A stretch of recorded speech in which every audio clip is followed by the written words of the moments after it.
कहानी चतुर कौवे और मूर्ख इंसान। एक दिन एक कौवा और उसका बेटा पेड़ पर बैठे थे। कौवे का बेटा उसके पिता को बोला, पापा, मैंने आज तक सभी प्रकार की मछली खाई है, पर दो पैर वाले इंसान का मांस कभी भी नहीं खाया है।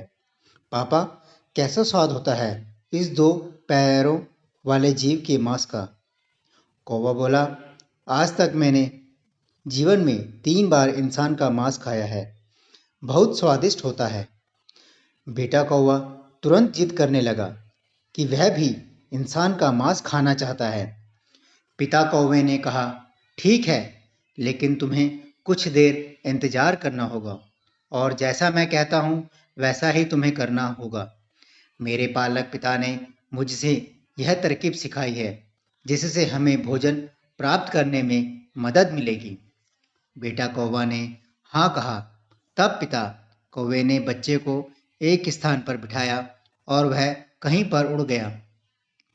थोड़ी देर बाद जब वो लौट कर आया तो उसकी चोंच में मांस के 2 टुकड़े थे।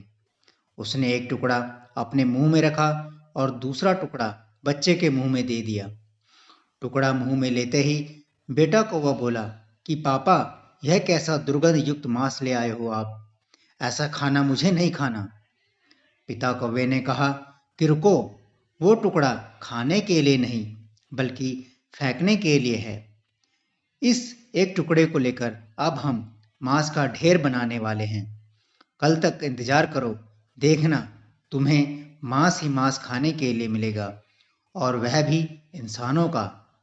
बेटा कौवे को कुछ समझ में नहीं आ रहा था कि एक मांस के टुकड़े से मांस का ढेर कैसे बनेगा, लेकिन उसे अपने पिता पर भरोसा था।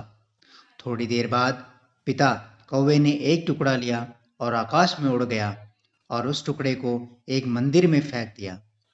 कौवा वापस आया और दूसरा टुकड़ा उठाया और दूसरा टुकड़ा एक मस्जिद के अंदर फेंक दिया। फिर वह आकर पेड़ पर बैठ गया। पिता कौवे ने बेटे से कहा, अब देखना, कल सवेरे तक इंसानों का मांस खाने को जरूर मिलेगा। कुछ देर बाद हर तरफ अफरा तफरी मच गई।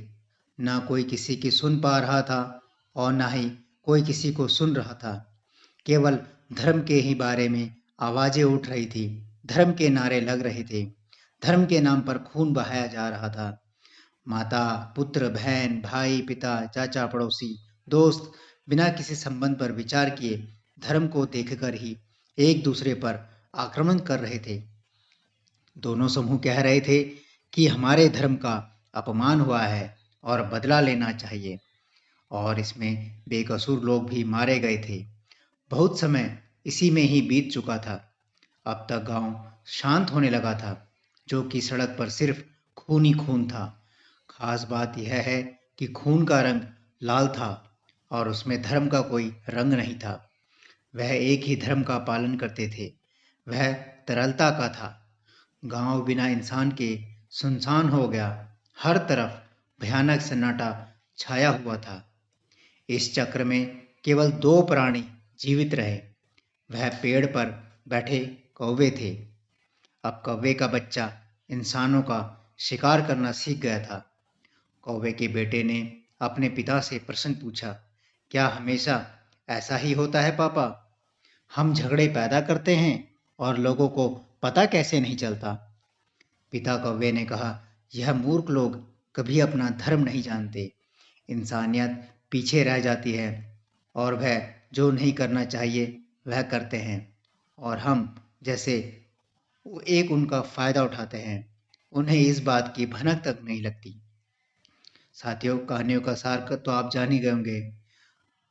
उन्होंने मनुष्य के रूप में जीने के बजाय जाति और धर्म पर सब खो दिया है, और मुनाफा कोई और तीसरा पक्ष ले जाता है।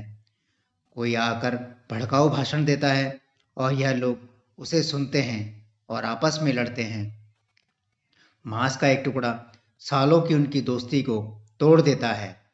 वे एक दूसरे को मार डालते हैं और मुझे नहीं लगता कि वह भविष्य में भी पर्याप्त बुद्धिमान होंगे। यह कहकर दोनों बाप बेटा मांस खाने के लिए उड़ गए। साथियों, आज की वर्तमान स्थिति भी ऐसे ही है।